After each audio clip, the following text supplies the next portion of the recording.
guys, my name is Crystal and welcome to my YouTube channel. Alexa, good morning. Good morning, and happy birthday to the legendary Liza Minnelli. The audacious alto is known for her striking stage presence and all-round exuberance. If her life really was a cabaret, it would be one heck of a show. Right guys, so let's carry on where I left off because adverts come out and my mum rang the phone and it cut my video off, the last one. Right, so yeah, my dad got an inheritance from Doris, who was my auntie. She didn't leave me any money at all.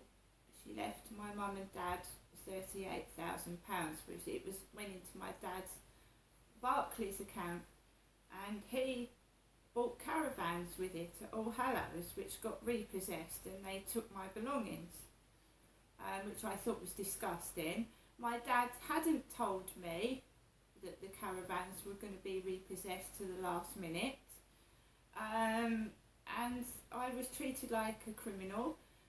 I went to my caravan with my dad at All Hallows and I was supervised taking my belongings out of EV9 caravan, which my dad had paid for outright, £2,000.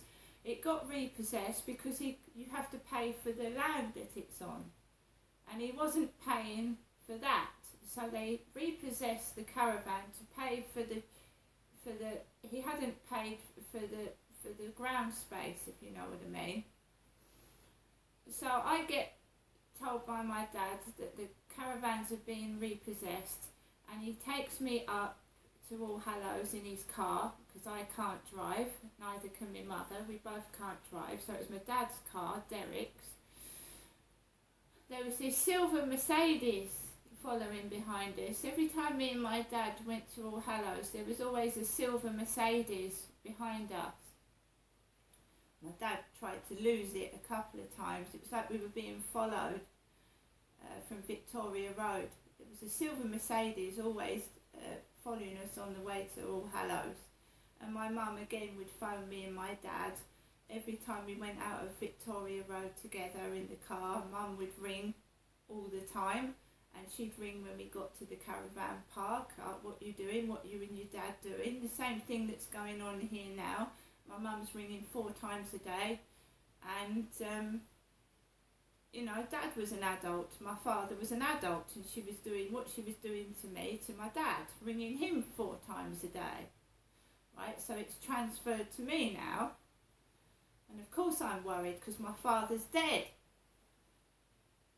and my sister's dead.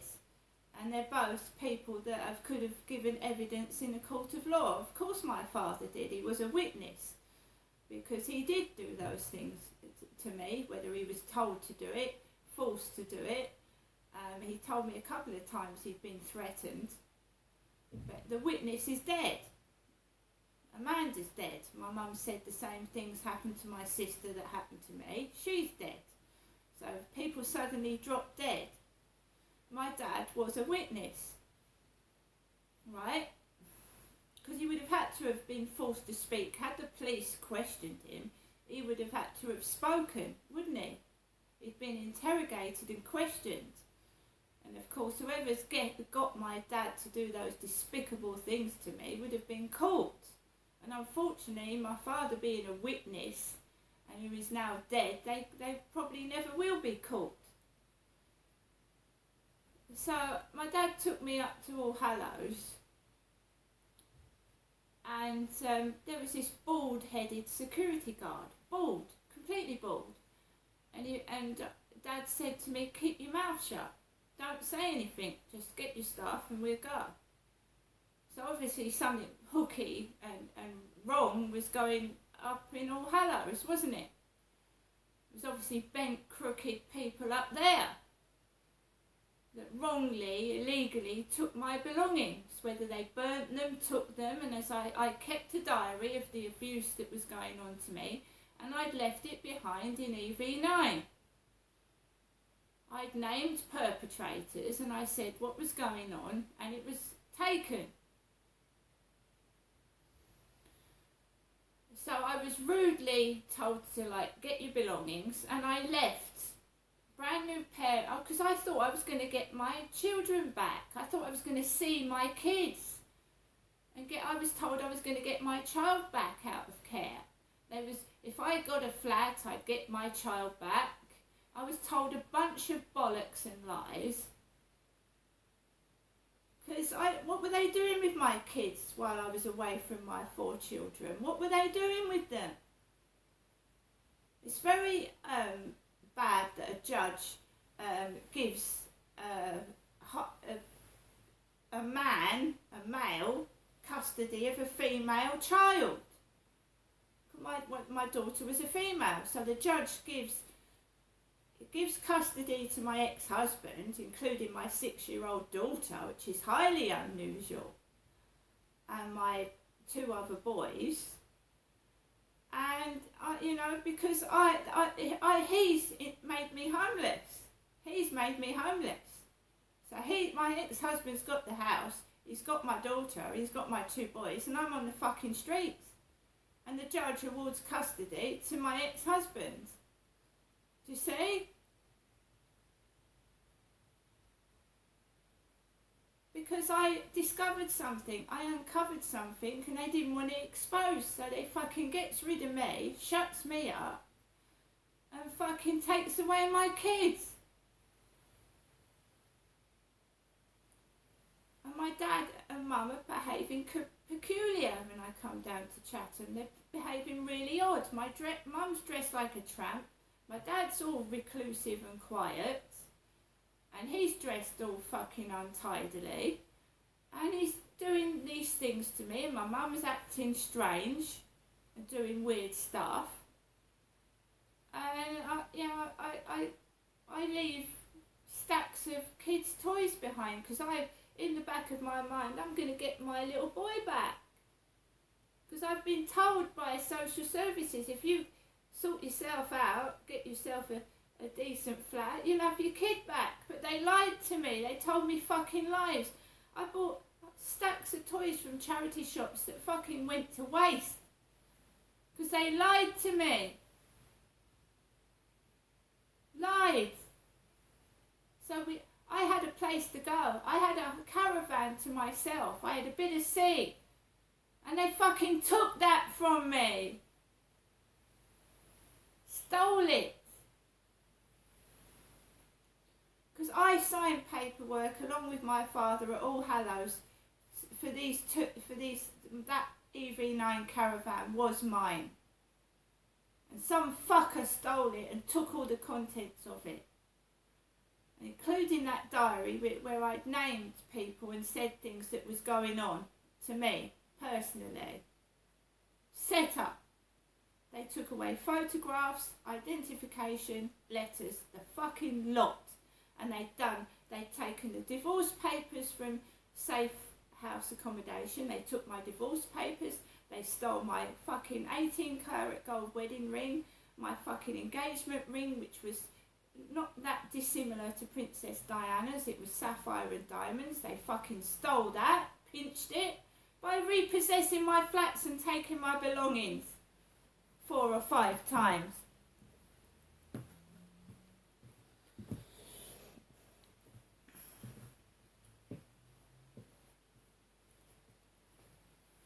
Mixing me up with my mum to fucking cover up the truth. Medical records. Everything, you name it, they fucking, as my mum used to say, edited in, edited out, taken things out, added things that aren't true. All in my fucking doctor's notes and hospital records.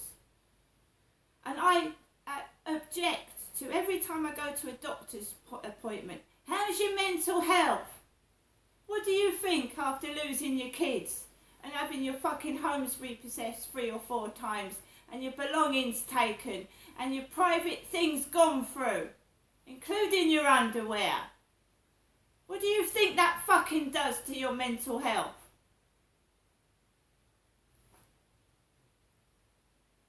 Starting from scratch. Fucking closing my fucking bank accounts I've had for 35 years. 35 years. And over COVID, they fucking shut my bank accounts down.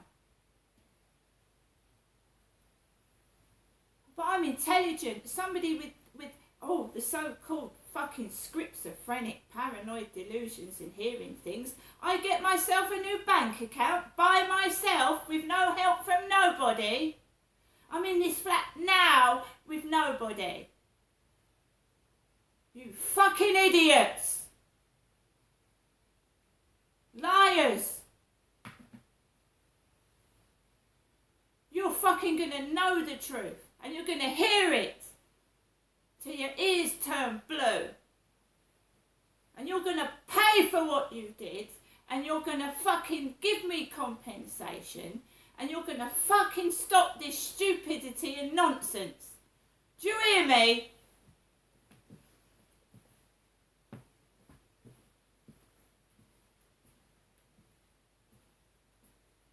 I'm tired of living in a cage. I'm tired of living in a cage with no fucking company and nothing. Do you hear me?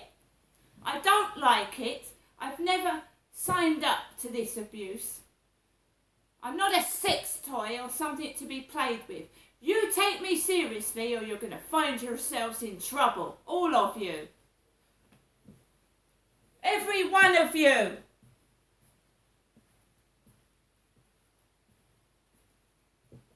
And you can laugh all you like because I'll have the last laugh. I really will. See you later.